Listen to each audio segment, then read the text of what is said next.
What is going on, Bills Mafia? Tonight, of course, another edition of the Thomas Take Sports Podcast. Thank you all for tuning in. Of course, this episode is brought to you by 26shirts.com. Of course, for all of your Buffalo Bills, Buffalo Sabres, Buffalo Bandits, Buffalo sports apparel needs, go to 26shirts.com. You'll find yourself a great item to add to your Buffalo sports collection.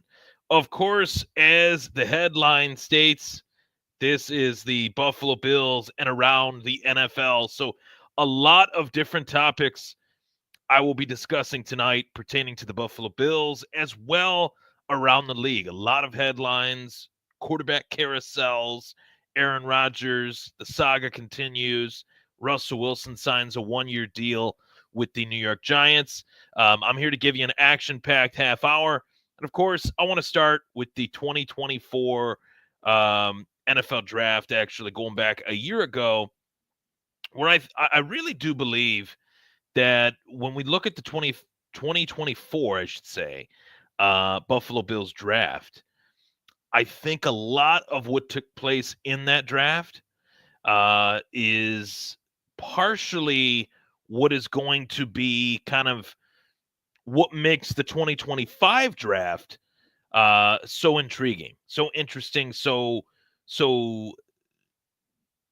shall I say a sequel?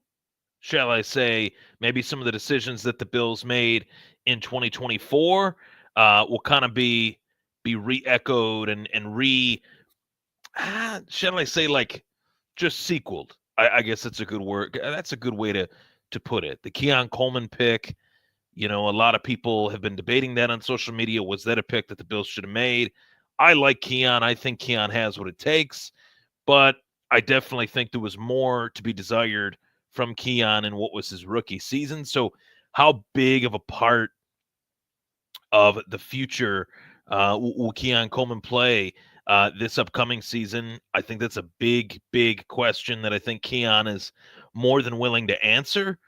But I also feel that the Bills are not done quite yet adding to the offensive side of the football. And that's exciting for all of us that are, really in love with the idea of Buffalo adding more offensive weapons, more pieces to the puzzle for Josh Allen. It's never too late to do that. And it's never too late to look at this as, okay, an opportunity. The NFL draft coming right up, less than a month away. But I will tell you that I wrote a column last year on my Substack, Ryan Thomas Substack. Check it out. Pretty original title there. But I wrote that the NFL 2024 draft class for wide receivers was the best of all time. I went into each wideout that was selected actually in that draft and kind of talked about the team fit, talked about the player, talked about a lot of different, or wrote, I should say, about a different, kind of nuanced version of that article going through every wideout. And for as great as the 2024 NFL draft class was for the wide receiver position, I kind of look at the 2025 wide receiver draft class, and I would say the opposite. I would say that the 2025 wide receiver draft class is a little thin. 2025 running back draft class is very, very good. So this goes into the thought of what would be the Buffalo Bills 2025 NFL draft plans. And yes, we're, inching closer and closer to the NFL draft, which means we're going to get more mock drafts. We're going to get more of what we are anticipating to be who sees who fitting best where. That's essentially what an NFL mock draft is. And the talk of the draft right now is atop the draft. What are the Tennessee Titans going to do? Are they going to take Cam Ward first overall? Are they going to take Shedeur Sanders? Are they going to trade the pick? Where does Abdul Carter land? Does he go to Cleveland to team up with Myles Garrett? Travis Hunter, very polarizing player, Heisman Trophy winner, looked at as the guy that could be the jack of all trades, wide receiver DB. Does he go in the top 5? More likely than not, he probably will. But when you look and scroll down on every single mock draft for our Buffalo Bills, I think the position might be different. The position, whether it's a D tackle or a corner or a safety or a linebacker, I've seen in some cases, which is a little bit perplexing given the linebacking group that the Bills have. I would say this. I would put it to you this way. When I look at the overall picture, I say, you know what? This group, this entire, last few, years that we've seen this defense kind of grow and get to where they need to be. I would tell you that, this defense is a big part of why the Buffalo Bills have been the team that they've been. The nucleus type players like Jordan Poyer, Micah Hyde. We know about those guys. Trey White, what he did in the Bills uniform was pretty legendary. So what are some of those new guard type players? We've already got a few with Terrell Bernard. Of course, Dwayne Carter, I thought, filled in really nicely in the opportunities that he got. And I feel like it's going to be an interesting opportunity for us this draft to kind of add to what we've already started defensively. And there's room to add to this defense via this draft. This is almost a perfect draft if you want to look at it like this. It's almost a perfect draft for what the Bills might actually need, whether it's a D tackle, whether it is a corner, whether it is a safety. And those are the 3 positions that I've seen, fall to Buffalo. Now, USA Today, they put out their latest mock draft, the Buffalo Bills, 30th overall, drafting Derek Harmon, D tackle out of Oregon.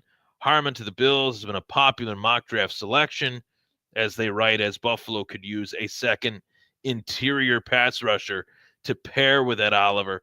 Co-pilot agrees that fit is solid and believes Harmon would, quote, provide the Bills with a strong presence on the defensive front. Now, Buffalo has had a really hard time finding the, let's just say, stopgap type defensive tackle to play alongside Ed Oliver since the days of Harrison Phillips. Harrison Phillips played a really crucial role for this defense. Didn't finish his finished his rookie contract with Buffalo, was not drafted, developed, and retained. He was drafted, developed, and gone. So that was a really tough loss for the Bills, a player that they have not been able to replace. Dwayne Carter comes in, plays really, really well, but they could add to that. There's always room to add to that, being that the defensive linemen are constantly rotated by Brandon Beane and company. So, I like that idea. I like that idea a lot. One of my favorite trusted sites that's out there as well, Walter Football. They love to constantly put out mock drafts. So going to the mock drafts in terms of what they think, you could find scouting reports there. Of course, and Walter Football, they have been almost overly analytical at times, I would say, just in terms of how nuanced they are in their approach towards putting out the best mock drafts possible. I look at it, mock draft database is what they refer to it as. That is a really bold statement to make, but they can back it up with the amount of mock drafts that they put out. So you go to their latest mock draft, of course, and they have, the first 16 picks, then the next 16 picks on different pages. And this is helping me out.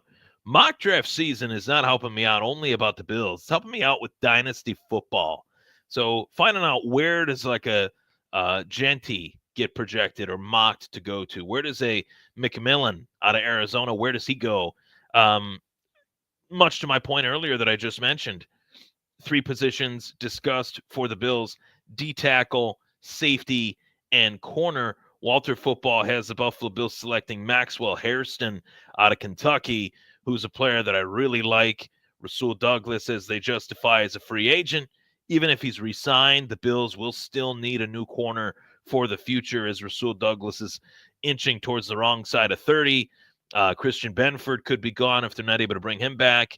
Maxwell Hairston has plus size and has performed at a very high level in the collegiate game. So he's a fun player, a fun name to discuss, as most Bills fans have been kind of throwing his name around there a lot. He's been a very popular pick for potential future considerations for the Buffalo Bills with the 30th overall draft choice. Now, I want to acknowledge something, too, that took place yesterday as I guest spotted on the K-Gun Report, 24/7 Buffalo Fandemonium. I definitely wanted to give my own kind of full-on analysis of this news here that, of course, Stefon Diggs is a New England Patriot. This was news that did not take me by surprise at all. But I will say that once it was official, we could, react to it. We could give our take to it and feel as if, okay, we know now that Diggs is playing for a team. He's going somewhere.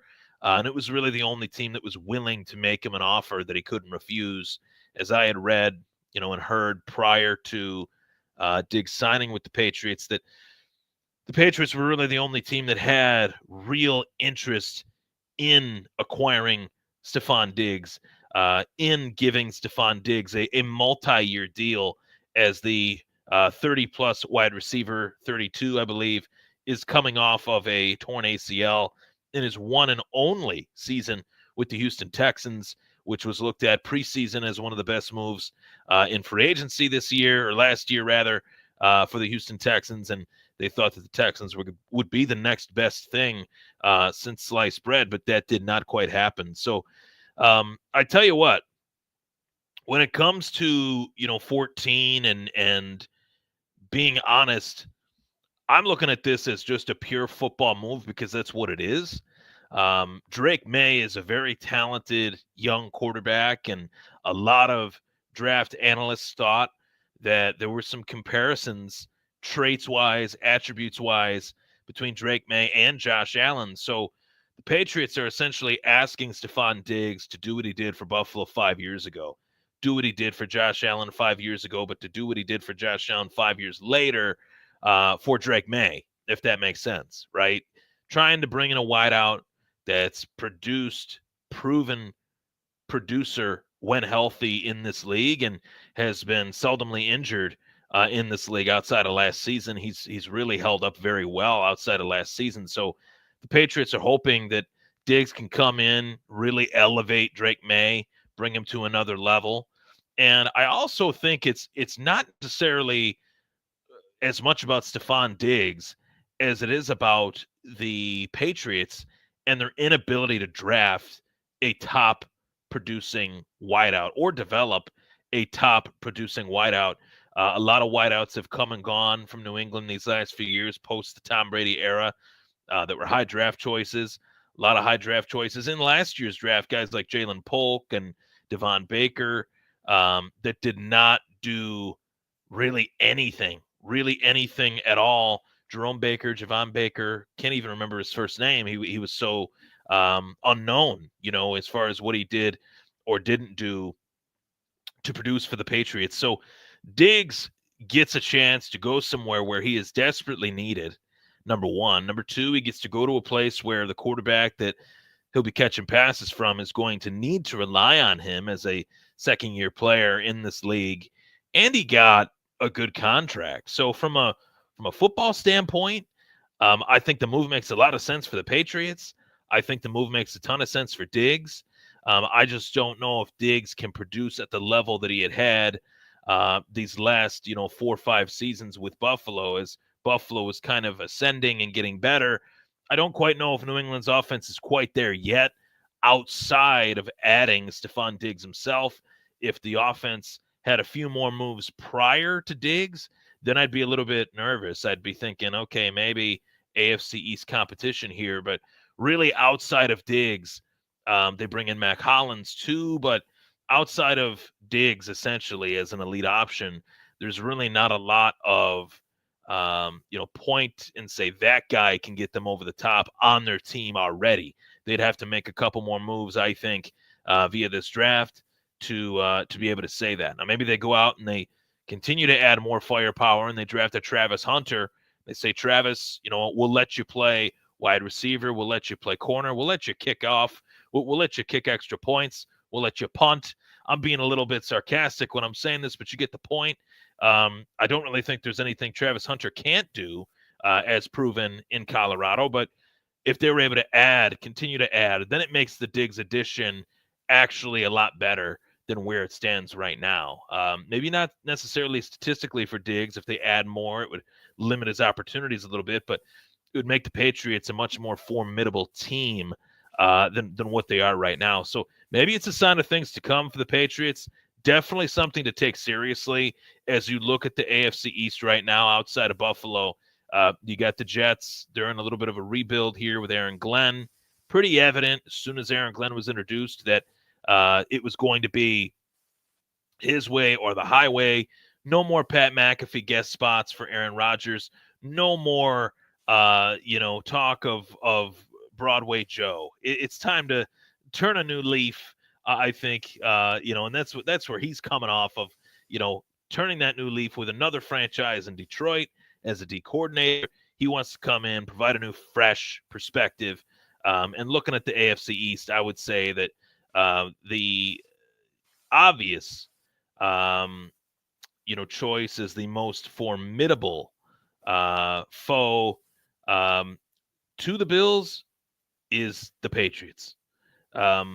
So, yeah, it adds to the narrative of the season. Definitely. And I think it adds to the return to the head coaching position for a guy like Mike Vrabel, who was somewhat railroaded by the Tennessee Titans, should not have been fired, in my opinion, worked with Cleveland for a year, was regulated to working for Cleveland for a year. We all know what that probably was pretty miserable for him, going from, being a head coach to being kind of a consultant with the Cleveland Browns, but take the opportunity and make the most of it. And then he takes another opportunity here with his old boss, Robert Kraft, as a former player turned head coach of the New England Patriots. So since Belichick left, they've hired two former players as their head coach. Jerod Mayo gets 1 season. I think it's safe to say Mike Vrabel should get more than 1 year as the head coach. I felt like Jerod Mayo should have got 1 more year to prove it. 1 year is just not enough. But that's another topic for another day. But the reason I believe the Patriots are the biggest foe to the Bills is not only because of this addition of Stephon Diggs, but I really have a hard time looking at the Jets right now and saying, hey, they're in something else but a rebuild mode. They're in a rebuild mode again. It's going to be about 3-4 years before they're highly competitive. And then you take a look at the Miami Dolphins, and there's nothing in history of this Dolphins regime that tells me I should take them seriously. I have a really hard time. I respect Mike McDaniel. I understand, what he's trying to do as the head coach of the Dolphins, but I just can't necessarily respect how he goes about his business. I don't think these coaches should be, cardboard boxes in terms of personalities, but I do feel like he's a little bit over the top, a little cheesy, a little corny. I would have a really hard time, working with that guy as my coach for the better part of, 18 weeks plus, including training camp and preseason. So trying to get to a Super Bowl, it's a June to February experience.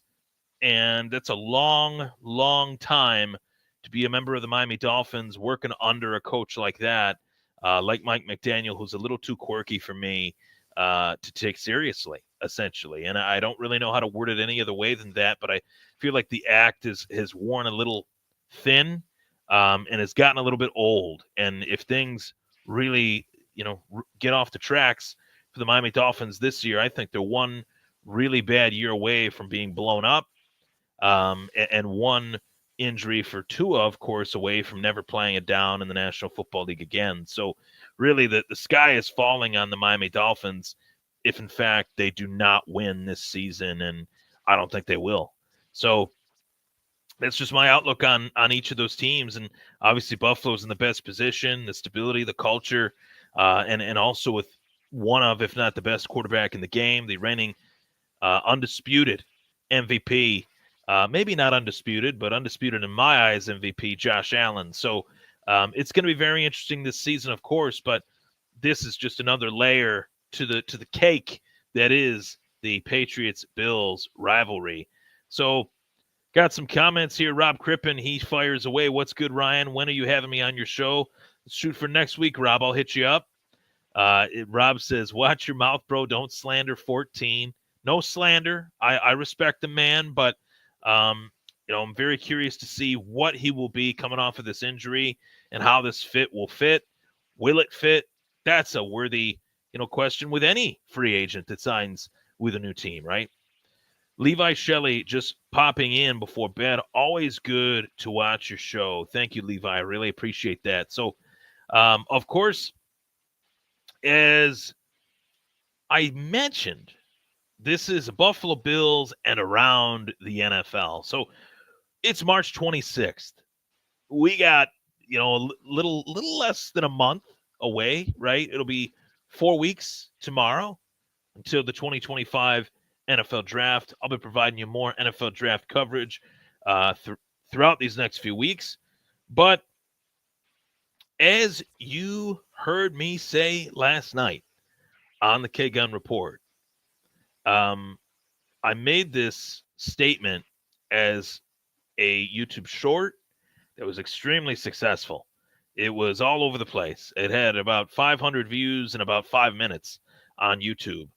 And it's a simple question that I know the answer to, that time has only shown us what the answer is to this question. Does anybody want Aaron Rodgers? And as of now, the answer is no. And as of now, the answer is no because Aaron Rodgers has made that question an easy question to answer by being Aaron Rodgers.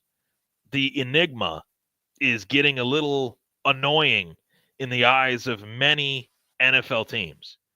And if this was 5-6 years ago and Aaron Rodgers then was a free agent, he wouldn't have been a free agent for 5 minutes.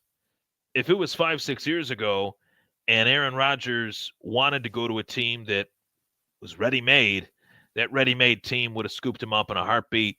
We would have heard it on Twitter. Adam Schefter would have been calling it as one of the quickest signings that's ever been made by a quarterback that went from being a quarterback for one franchise for a very long time to a free agent. But instead, Aaron Rodgers fought his way out of Green Bay for a lot of different reasons and made it very easy for Green Bay to move on from him to Jordan Love as they, invested time and resources in Jordan Love in their own right.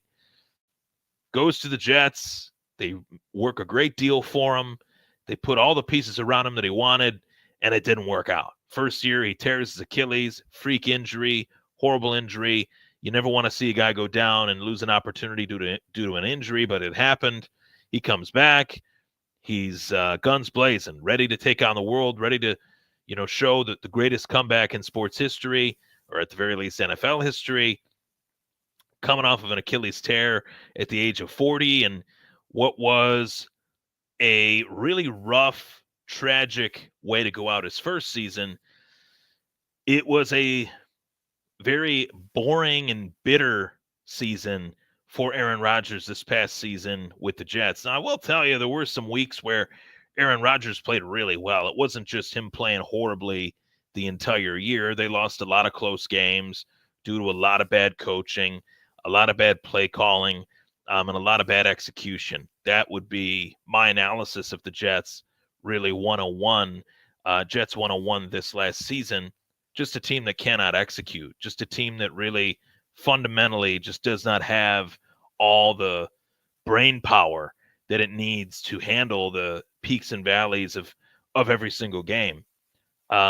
mentally not tough as it was their quarterback last season. Aaron Rodgers looked like he could not commit to being mentally tough any further. To me, he looked a little spent. He looked a little worn out due to losing the games that they did last year in the forms and fashion that they did, I should say. So, multitude of ways they lost every single game that they did, and they were almost a little bit of Buffalo Sabres out there. I will say a little bit reminiscent of the Sabres this season, which makes for a really long year. But if I'm Aaron Rodgers and I know that I want to play, then I'm going to be a Minnesota Viking. I'm going to embrace the Brett Favre arc jokes. I'm going to embrace completing my NFL destiny of being Brett Favre 2.0. And I'm going to go to the Minnesota Vikings and just toss that crap aside and just say that the Minnesota Vikings are the best opportunity for me to win a Super Bowl, possibly hang up my career with a ring. If Sam Darnold could lead this team the way that he did, I think I can do it. I think I could be that guy for J.J. McCarthy, who was coming off of a horrible knee injury in his own right, to kind of guide him and end my career on a respectable note as a mentor, as a guy that's starting in games week to week while showing what it takes to be a pro. And I will say, for all the criticisms that we can throw out there about Aaron Rodgers, and there's plenty about his personality and plenty about his enigma, like personality, I guess you could say. One thing he was with Green Bay, with the Jets, and I think he's willing to do it for whatever franchise he does play for next. He was willing to be a teammate to his backup quarterback, Jordan Love especially, and Zach Wilson, when Zach Wilson had to step up for Rodgers when he hurt his knee. That I will always give respect to Aaron Rodgers for. And Jordan Love has talked about it in interviews. This guy did this for me. This guy did this for me when he didn't have to. And a lot of that was due to the fact that Rodgers didn't experience that with Brett Favre in his early years of his NFL career. Rodgers' early years, that is, as Favre was winding down in his first retirement, right? So good on Aaron Rodgers for that, but it's been all kind of hogwash in terms of me saying all this because I mentioned it from the top. If Aaron Rodgers does want to play, I just don't know if he actually wants to play. He's visited with the Pittsburgh Steelers. There has been communicated interest between the Vikings, Rodgers and the Vikings. And there was definite interest between the New York Football Giants and Aaron Rodgers. But in fact, the Giants said, you know what? We can't wait for Aaron Rodgers to decide whether he wants to play when we need more competition at the quarterback position. And they bring in Jameis Winston, and then they bring in Super Bowl champion Russell Wilson, who at this stage in his career, I cannot believe I'm saying this, but Russell Wilson is a journeyman. I never thought I'd say it, but he'll finish his career as a journeyman. So, there's just a lot of little tidbits to the situation that are not ironed out yet. And it's frustrating for me, to be quite honest, because I think Aaron Rodgers is better than this. His career, his stats, his performances, I feel like he's staining his own image and legacy of his NFL career by this hemming and hawing of whether he wants to play or not. It's literally as if he is reenacting Brett Favre's career all over again, trying to do literally everything that Brett Favre did in his career without actually realizing it. It's pretty astounding, top to bottom, and I'm curious to see if he goes to the Steelers. He's got a lot to work with. He's got George Pickens. He's got DK Metcalf. He's got a very underrated stud in Jaylen Warren, and they're probably going to draft another running back as well in a loaded rookie draft class. So, that is a great fit. Don't get me wrong, but I feel like the Vikings would be a better fit. It's an easier division, I think. And maybe not easier. I don't know. Maybe not. Maybe not. The more that I think about that, I don't think since he's going to have as good a year, Baltimore is really the best team in that division. Whereas in the NFC North, you do have Green Bay, you do have Detroit. And you do have the Bears, who could be on the come up with Ben Johnson at the helm. So who knows, but right now, as it stands, it appears as if the Minnesota Vikings are out on Rodgers as they want to start the J.J. McCarthy era. He was a really exciting prospect in last year's draft. So I'm curious to see how this shakes out. But does anybody really want him? I think he is hurting his own market, and it's causing a scenario in which the team's interest is waning on the player. So as I mentioned, Russell Wilson from the top of the around the NFL discussion. Russell Wilson, a journeyman quarterback. Yes, unfortunately he is. Now the New York Giants, Russell Wilson, quarterback for the New York Giants, Denver Broncos, Pittsburgh Steelers, Seattle Seahawks. At one point, I felt like this was a done deal, and then the Rodgers stuff started, and then it went back to the Wilson stuff. I think the Giants would have preferred Rodgers out of the two, but Rodgers, as I mentioned, was just so lackadaisical in his approach to the Giants that they decided maybe he might not want to even play here. Maybe he doesn't want to play. We don't want that. So we're going to get a guy that really wants to play, believes he's still a starter, has shown some good things, albeit in a journeyman phase of his career. 1 year with Denver, 1 year with Pittsburgh, now signs a 1-year deal with the New York Giants. I never thought I'd see it. Russell Wilson was a guy that was the pantheon of the position at one point. This new era of quarterbacks coming in, guys like him, Kaepernick, Cam Newton, RG3, Russell Wilson still playing in the game. Those three are not. So he does have something to say in that regard, but the older he gets, the slower he gets. The slower he gets takes away his one greatest attribute, which is his extendability in the pocket. That's what made him so dynamic, so dangerous in Seattle. And I didn't quite see that in Pittsburgh. I didn't quite see that in Denver. So that was last year and the year before. So now he's 2 years older. And what will he be? He's made a lot of money in his career. He's going to be working with a lot of really good wideouts, over these last 2 years, and he's working with a really special one now in Malik Nabers. So I am highly curious to see how this turns out, because Brian Daboll's a coach that I believe he's on the hot seat. I think that if the Giants badly miss the playoffs again, I don't see how he could remain the head coach of this football team. And it could be the end for former Bills assistant general manager Joe Schoen as well. So there you have it. That was the Thomas Take Sports podcast. I greatly appreciate you all tuning in tonight. I'm Ryan Thomas. I'll see you guys next Wednesday at 8. Thanks for tuning in.